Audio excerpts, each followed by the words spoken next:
By show of hands, how many of you overate yesterday? Guilty.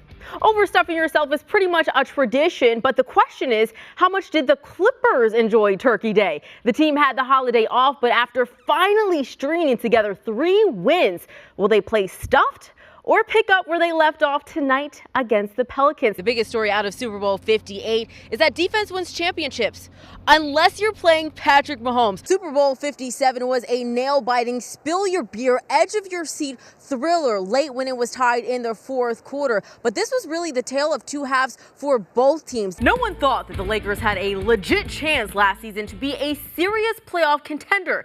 And yet they poked the bear all the way to the Western Conference Finals. This is the only bear that Dylan Brooks will be poking, because guess what?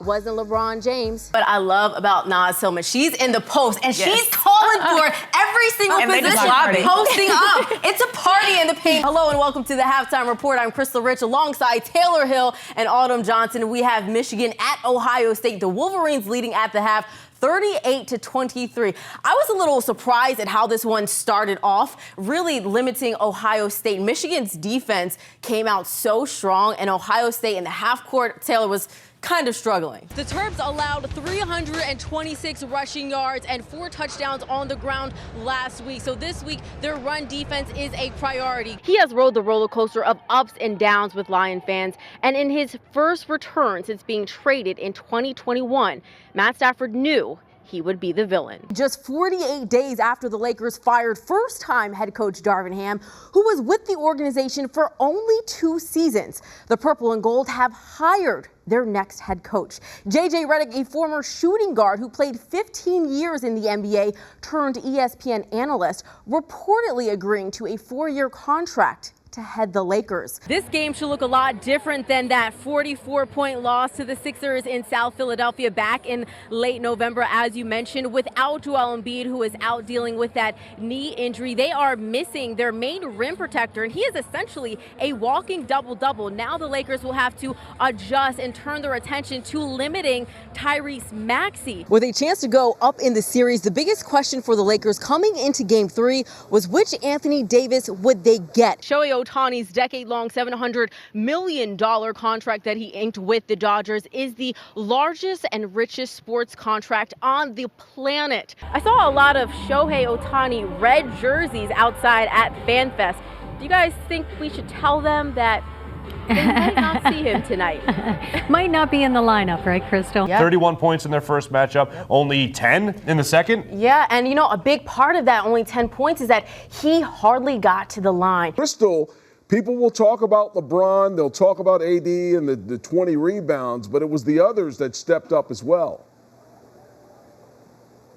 Yeah, absolutely. Austin Reeves' 23 and D'Angelo Russell's 19 were huge in this game, but they have a right reason to talk about LeBron. The reason they came out so hot in this game early on is because the offense ran through him. The Warriors tried to get back in this game off the glass, grabbing 12 offensive boards early. They're going to start going small on the Sixers, not because they're not afraid of Joel Embiid, not because they don't know how dominant he is, because they know how bad our transition defense is. The Clippers needed more points in the paint. Paul George said no problem going Dutch and splitting the bill, gets by 2 defenders for the one-hand jam. Welcome back to our KTLA studios. I'm Krystle Rich. He's Don McClain.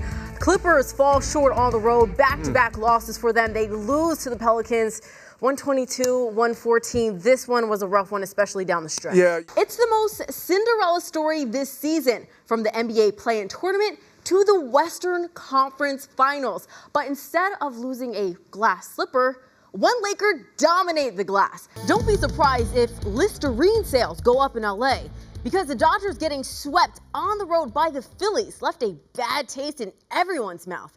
Now the boys in blue only have 1 series to freshen up before the All-Star break. Lakers' shocking 0-5 start to the season. It seems like they are finally getting back on track with back-to-back wins, and the question is, can they push the momentum forward? What do you think, Krystle? What are you expecting tonight?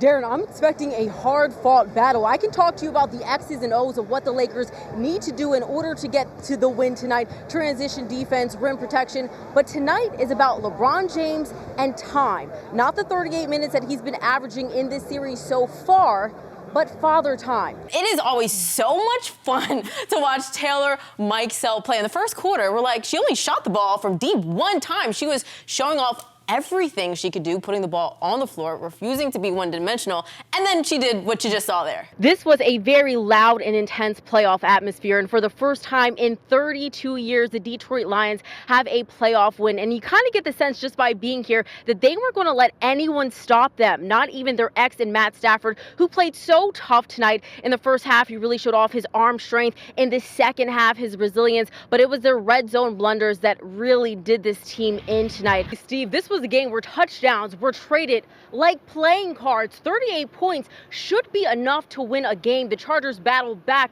after a slow offensive start, but the defense was the biggest culprit. If you are Josh McDaniels, head coach of the Raiders, you could not be any happier with that start. The defense came out and gave you 2 sacks on the opening drive. On the opposite side of the ball, it was their 4th rounder out of Purdue, quarterback Aiden O'Connell, who was electric. Apparently what happens in Vegas doesn't stay in Vegas. As you guys mentioned, the Chargers general manager Tom Telesco and Brandon Staley, their head coach, have both been fired after that meltdown against the Raiders, who also did play with a backup quarterback. Now, Brandon Staley used to be the Rams defensive coordinator, but here with the Bolts, we've seen the defense collapse time and time again. Coach, despite the record, people believe that this is a playoff caliber team.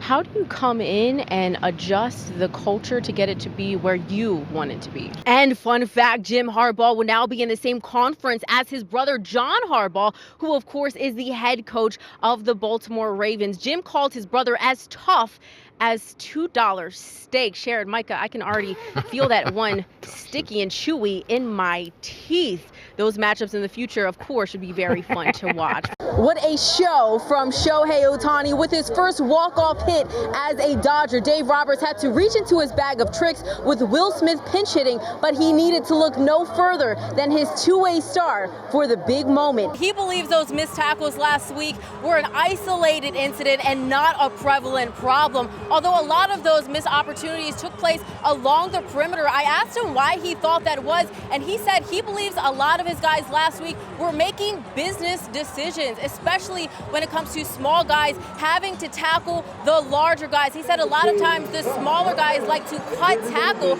but a lot of times that's just not effective. He said in order to remedy that this week in practice, they've been focusing on gator tackling drills in order to improve. I asked him cautiously if he sees a player making a business decision today on the field, what's going to happen? He said they're just going to have to deal with me on the sideline. Coach, you wanted to switch some things up defensively coming into this game. Did any of those adjustments pay dividends in the first half? Well, I think what we're doing is we're playing with a lot more energy on the defensive side of the ball. After all the injuries and all the trials, you guys finally got a win in conference. I know that has to feel good, but knowing you, there's going to be some things you want to correct. What are those things? Oh, there's a ton of things to correct. Guys, Northwestern's defensive line coach was very vocal on the sideline, yelling at the D-line to stay in this game. And listen, from my perspective, it is so clear to see that Joe Spivak is the clear and undisputed vocal leader when it comes to this D-line. He was yelling at the team and telling them to stay consistent, not to get complacent, and so much so that Coach Fitz just had to walk by and smile. I asked Coach Bielema what he learned the past few weeks when it comes to the 4th and short scenarios in his decision-making. What he underscored was the care factor of the team, and he told me after road games, players have to walk past his office to get to their cars, and he said he saw nothing but hurt faces. He paused mid-story, got a little emotional, raspy voice, eyes a little watery, and he said, we've got to get these guys a win. And you know what? It was just one of those moments that kind of show you how much he cares as a coach. Auntie, chill. He made the point, but still. Pushed her back.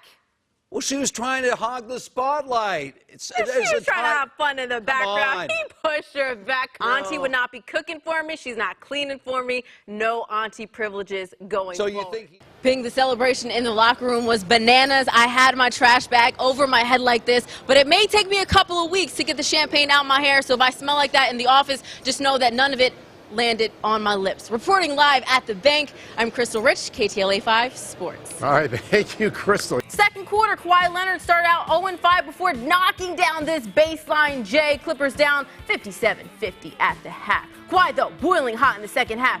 He pulls up from deep, knocks down the triple, cuts the lead to 2. Luke Kennard also likes expensive real estate too. From downtown, hits the three. He finishes with a season-high 20 points.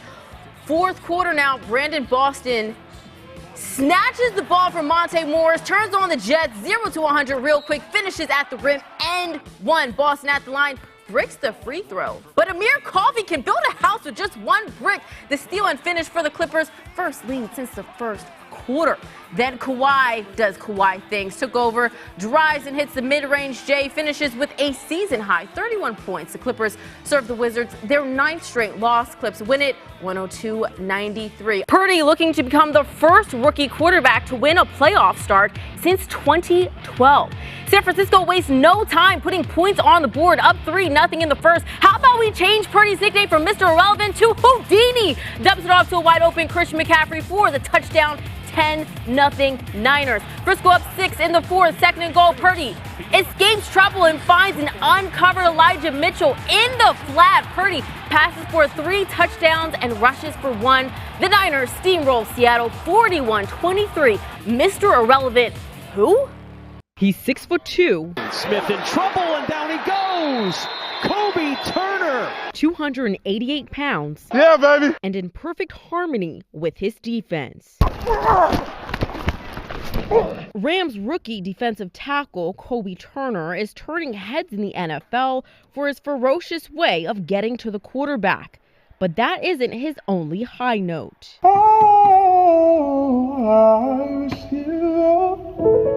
Yup, this pass rusher also has pipes. I can't find my fears. That's been with me as a kid, just like football. It's kind of been the two sides of me, the football piece, the music piece, that creative side. What started out as going to worship practice with his mom in church grew to a college major in music. All the BBCC whining songs, Kurt Franklin was getting down and dirty. Then she'll play some like Mary J. Blige, so we get into all that. After getting a guitar for Christmas as a kid, Turner would play for hours in his free time and use music as an escape. There's so many emotions that you have to kind of figure out, and you know, just growing up as a teenager, there's so much to deal with, and for me, music was that outlet. Turner originally sought after music scholarships when he thought football wouldn't work out for him, and even composed and conducted songs in college. I was taking a lot of composition classes. I was arranging a bunch of arrangements for my a cappella group. Music and football met in his sack celebrations. The rookie from Wake Forest, the conductor. In 2019, I get a sack. Then I just like start conducting like crazy. After that, I was actually trying to do the Disney Channel, you know, the old school with the wand. Yes. And hi, my name is Kobe and welcome to Disney.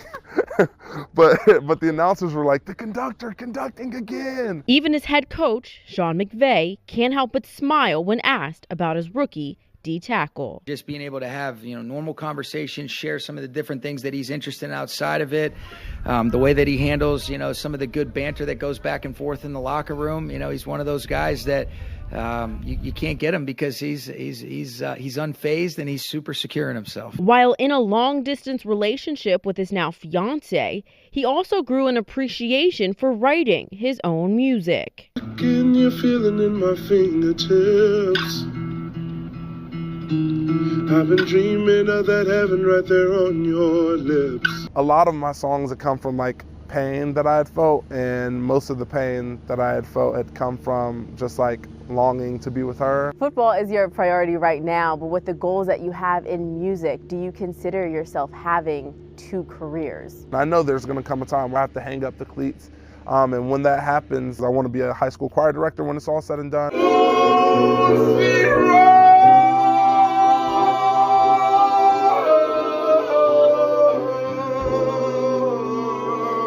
Music has made such an impact on my life, like going through high school, being able to have that as an outlet has been critical, and so I want to give that back to other kids. For now, Kobe just wants to be on one accord with both his teammates and his music jam session buddies.